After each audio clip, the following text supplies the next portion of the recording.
Представьте на минуточку, что вы HR-директор крупной немецкой фирмы. Знаю, звучит странно, но попробуйте. Вы, как обычно, приходите к себе на работу, наливаете кружку баварского нефильтрованного и открываете свою рабочую почту. Среди рабочих рассылок и рекламы вы видите электронное письмо от потенциального кандидата с прикрепленным резюме. Решив, что лишние руки вам в компании не помешают, вы решаете ознакомиться с содержимым резюме. Правда, когда вы пытаетесь его открыть, файл зачем-то запрашивает права администратора, но, наверное, это обновляется программа для чтения документов. В ожидании, когда откроется файл, вы уже начинаете составлять в голове вопросы для интервью и размышляете, что же этот потенциальный сотрудник будет из себя представлять.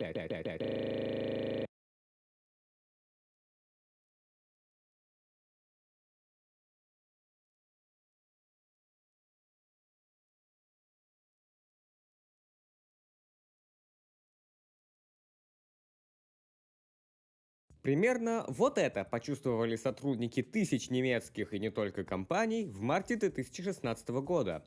Именно в этот временной период начал свою беспощадную деятельность вирус, ущерб которого хоть и составлял десятки тысяч долларов, но на тот момент люди даже не подозревали, что это фактически разогрев перед бурей, которая нанесет многомиллиардный ущерб всей мировой экономике. Но как он сумел нанести столько вреда? Как именно он действовал и какие последствия за собой повлек? Меня зовут мистер Укулео, и сегодня я расскажу вам про вирус Петя.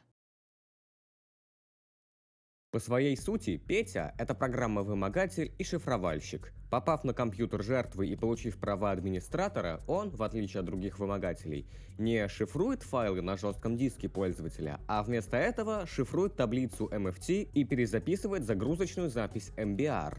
Если говорить простым языком, он переписывает запись жесткого диска так, чтобы при запуске системы пользователь видел не классическую загрузку винты, а сообщение о выкупе. Его основной отличительной чертой является мигающий асций рисунок веселого Роджера.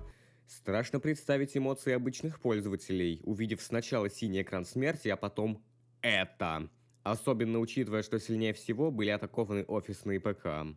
Распространялся Петя чаще всего через электронные рассылки, маскируясь под обычные на первый взгляд файлы, например, PDF-документы или самораспаковывающиеся архивы, причем чаще всего под резюме на работу и рассылался в различные компании, в основном немецкие, как вы поняли из моего кринжового вступления. А после заражения вирус требовал отдать чуть меньше 1 биткоина через Darknet. Для расшифровки он предлагал особый набор символов, который требовалось также отправить мамкиным хакерам через Darknet, после чего они, в свою очередь, должны были выслать ключ, введя который данные пользователя расшифровывались. Как именно жертва скачает Tor, зайдет на даркнетовский сайт, конвертирует свои деньги в биткоины и передаст им хакерам, не имея доступ к устройству, злоумышленники тактично умолчали.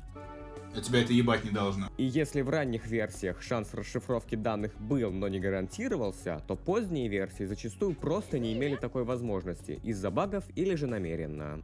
Кстати, после того, как я для демонстрации работы Петрухи заразил свою виртуалку вирусом, при попытке зайти на Darknet сайт, указанный в сообщении о выкупе, обе версии сайта не открывались.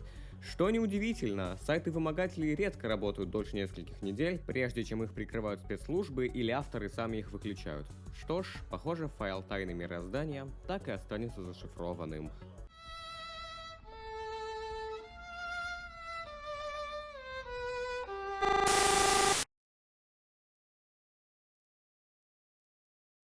Однако, к счастью, у Пети был один существенный недостаток. Для того, чтобы провернуть все вышеперечисленное, ему требовались права администратора для доступа к папкам Windows и System32. Ну и думаю, что даже самый слабый и неуверенный пользователь ПК что-то заподозрит, когда права администратора затребуют обычный файл, так что он просто откажет тому в правах, удалит файл и забудет о случившемся, как о страшном сне.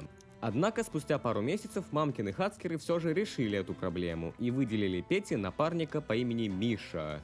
Ну, то есть Мисча, Мища, короче, Михаил.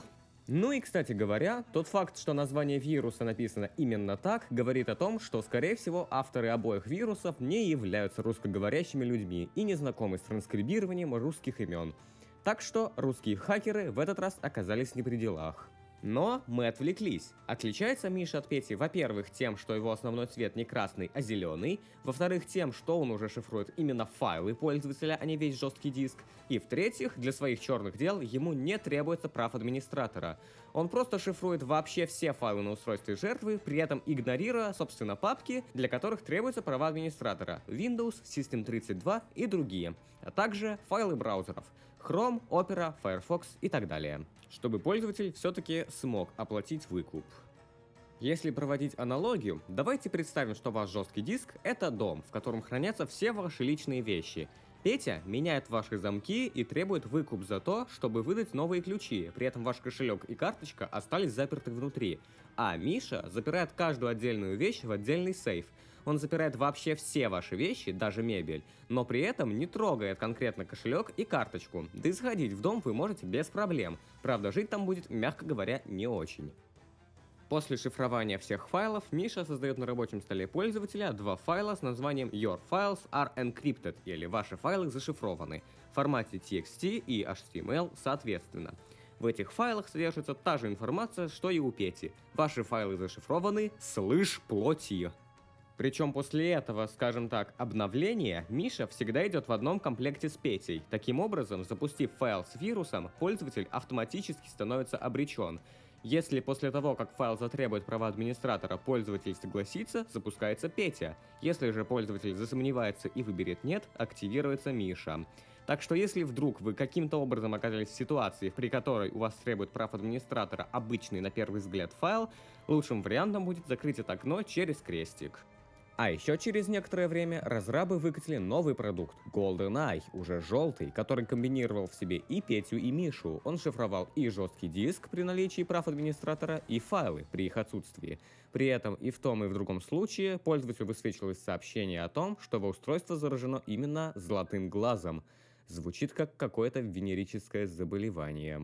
Кстати, все эти умопомрачительные названия авторы вируса взяли из фильма про Джеймса Бонда, собственно, «Золотой глаз» 1995 года. По сюжету фильма «Золотой глаз» — это оружейный комплекс, разработанный злыми русскими мафиозниками, которые своими электромагнитными волнами выводят из строя всю электронику в радиусе поражения и используют для этого спутники, два основных из которых называются, как вы догадались. Мы хотим испытать золотой глаз. Доложите обстановку. Два действующих спутника, Петя и Миша. Даже псевдоним себе наш мамкин Хацкер взял из фильма. Он, или они, гордо именуют себя Janus Cybercrime Solutions. Угадайте, как называлась группировка вышеупомянутых злых русских мафиозников из фильма. Правильно, Janus.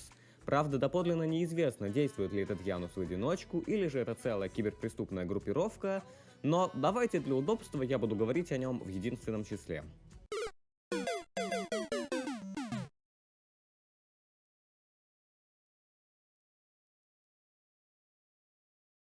Кстати, мне удалось найти исходную версию осцы черепа, используемую во всех трех версиях вируса. Вот он, красавец. Не знаю, зачем вам эта информация, да и не то, чтобы я прям искал, я просто вбил в Яндекс осцы Art Skull and Crossbones, но пусть будет. Итак, резюмируя все вышесказанное, вирус Петя, он же Петя А, был разработан Janus Cybercrime Solutions, распространялся через электронную почту, высвечивал осцы череп и требовал выкуп в биткоинах. После выплаты обычно диск расшифровывался, но это не точно. Это важно, так как дальше речь пойдет о своеобразном преемнике Пети, который часто путают с самим Петей и который и прославился сильнее всего. Спустя примерно полгода после появления GoldenEye, 27 июня 2017 года на территории Украины начал распространяться новый вирус, и эта кибератака стала намного более разрушительной и смертоносной. В отличие от Пети, новый вирус распространялся сначала через обновление украинского бухгалтерского ПО МЕ-ДОК. Их сервера были взломаны, после чего с них было отправлено скомпрометированное обновление, установившее на 1000 устройств бэкдор, позволяющий собирать идентификационные данные и устанавливать удаленный контроль на зараженные устройства. А затем через эксплойт Eternal Blue, уязвимость Windows, позволявшая вирусу быстро распространяться по локальным сетям. Тот самый эксплойт, который использовался печально известным WannaCry. Через электронную почту новый вирус также распространялся, но намного реже. Если вы ничего не поняли из прошлого абзаца, попробую объяснить попроще. Если продолжать аналогию с домом, то представьте, что у вашего дома есть дверь с замком. Это защита вашего ПК. Бэкдор — это секретный проход, спрятанный в стене, о котором знают только те, кто его поставил, и через который можно войти, не открывая главный замок. Иногда такие проходы оставляют специально, например, программисты, а иногда тайно, злоумышленники, чтобы потом можно было попасть внутрь незаметно. А эксплойт — это инструмент или хитрый трюк, позволяющий взломать замок на двери. Допустим, кто-то заметил, что если сильно дернуть дверную ручку и постучать 3 раза, то дверь откроется. Это и есть эксплойт. Он использует ошибку в замке, чтобы попасть внутрь. И наш пациент пользовался обоими способами. Заметили, что я ни разу не употребил к этому новому вирусу имя Петя? А все потому, что, несмотря на кажущуюся схожесть, заключается она в том, что... они оба атакуют жесткий диск жертвы и требуют выкуп в биткоинах, и используют ключи и красный цвет. И на этом все. Да, он заимствует элементы кода и внешний вид у Пети, но по сути это совершенно другой вирус с другим назначением и структурой. Новый вирус даже не представляется Петей, о чем вообще говорить, он даже череп не использует. И все равно, если мы зайдем на статью в Википедии, которая, называется Петя, в качестве скриншота там будет использоваться... а как его называть?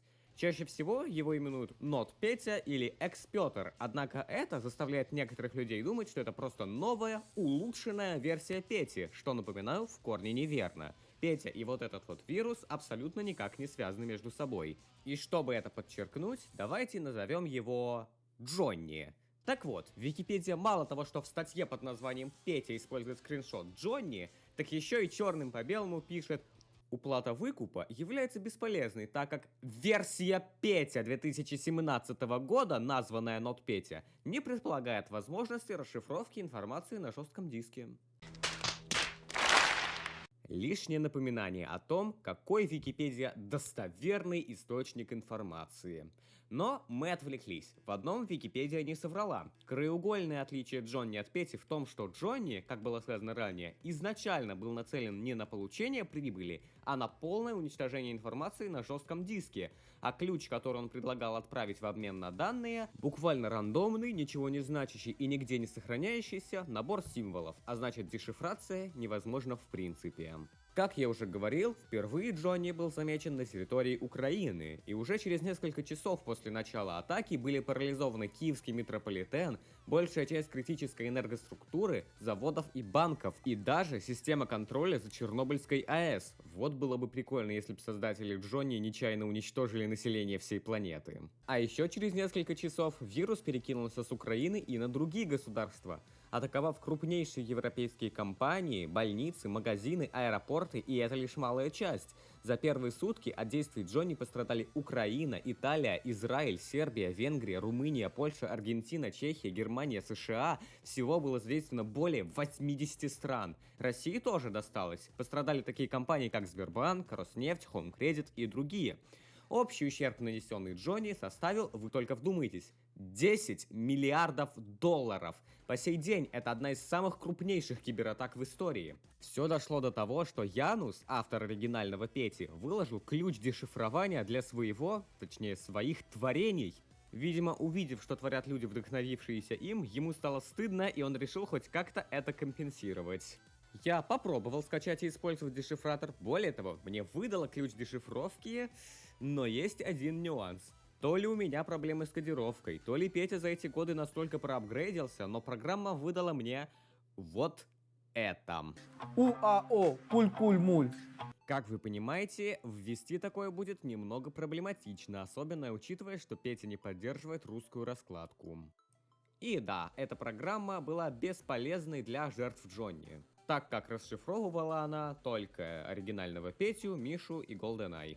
А закончилась атака Джонни так же внезапно, как и началась. Специалисты сработали довольно оперативно и смогли устранить уязвимости, которыми пользовался Джонни, а также разработать новые антивирусные системы, блокировавшие распространение Джонни на системном уровне. Что интересно, доподлинно выяснить, кто является авторами Джонни, не получилось. Все версии, что я нашел, являются лишь додумками уровня официально по слухам. Готовясь и собирая информацию по этому ролику, я прочитал довольно много статей и посмотрел довольно много роликов. Ну, спасибо, ребята, выручили. Просто так приятно, как сексом позанимался, знаете, вот так классно на душе. В том числе о том, как же расшифровать и восстановить данные, зашифрованные Петей. Именно Петей, а не Джонни. И каково же было мое удивление, когда я обнаружил довольно много комментариев в духе «Помогите мне, я подцепил этот вирус». Причем комментарии не из 16-17 годов, когда Петя был на пике, а достаточно свежие, максимум парумесячной давности. Так, я эту часть записываю уже после монтажа. В общем, дело в том, что на момент, когда я писал сценарий, я думал, что у меня сохранились скриншоты, предоставленные жертвами, и скриншоты переписок, и скриншоты вирусов. Но, как вы понимаете, не сохранились ни скриншоты переписок, ни скриншоты зараженных устройств.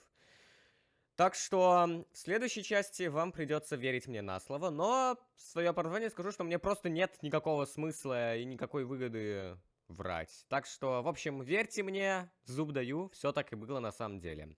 Продолжаем. Пообщавшись с некоторыми жертвами, я выяснил, что вирус распространяется в основном через Telegram, а также некоторые пиратские сайты. То есть маскировался Петя под то, для установки чего нужно ненадолго отключить антивирус. Ведь чаще всего антивирусы агрятся на читы в играх и хейгены в пиратских программах, чем и воспользовались злоумышленники. Один из пострадавших также предоставил мне скриншоты самого вируса, и первое, что бросилось мне в глаза, так это то, что вместо «Вы стали жертвой Петя Ransomware» у него была надпись «Вы стали жертвой Hacker 2 Ransomware», а ссылка для оплаты была не на сайт в Даркнете, а на некий Discord-сервер, также названный Hacker 2. Правда, выяснить, что там такое происходит, мне не удалось. Когда я ради безопасности создал себе фейковый аккаунт и попытался зайти на этот сервер, ссылка уже устарела. Вот уж действительно не везет мне с оплатой выкупа. Через Darknet не получилось, через Discord тоже. Что же касается мамкиных хацкеров, найти про них хоть какую-то информацию мне так и не удалось. Но, скорее всего, это какие-то школьники с навыками в программировании решили срубить немного бабла. Насколько успешно им это удалось, я не имею ни малейшего понятия. Однако дешифратор Пети, выложенный Янусом, не смог распознать ключ от Хакера 2, и код для расшифровки данных мне не выдал ни в каком виде. По сути своей, это не оригинальный Петя, а просто подделка на основе открытого исходного кода. Но это говорит нам о том, что в той или иной мере Петя еще действует. Здесь я в идеале должен рассказать о том, как же защититься от вирусов, но думаю, что стандартные советы вроде «используйте антивирусы и не пользуйтесь подозрительными ресурсами» вы знаете и без меня. Однако все же мне есть что добавить по этому поводу. Так что ловите 3 совета, которые я слышу не так часто и которые в теории могут быть вам полезны, хоть я и надеюсь, что они вам никогда не пригодятся. Итак...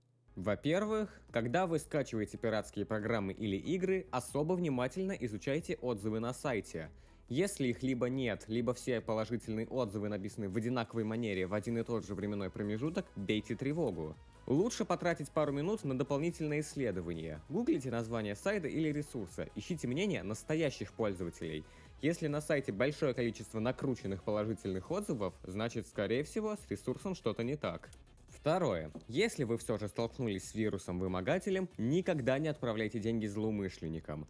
Во-первых, никто не гарантирует, что ваши данные будут расшифрованы. Скажу больше, скорее всего, ваши деньги просто улетят в никуда, и ваши данные так и останутся зашифрованными. А во-вторых, отправив деньги мамкиным хацкерам, вы поддержите их незаконный бизнес, доказав им, что их дело приносит прибыль, тем самым замотивировав их и дальше распространять вредоносное ПО. В общем, если вы столкнулись с такой проблемой, переустанавливайте винду, либо обращайтесь к профессионалам и не кормите этот теневой бизнес. Ну а если вы боитесь потерять свои важные данные, то... Третий, самый простой и одновременно важный совет. Не забывайте регулярно делать резервную копию системы. Это совсем не сложно. Все, что вам для этого требуется, так это флешка максимум за косарь. На просторах интернета полно инструкций о том, как это правильно сделать. Это не только поможет вам сохранить важные файлы в случае непредвиденных ситуаций, но и даст уверенность в том, что ваши данные всегда будут в безопасности.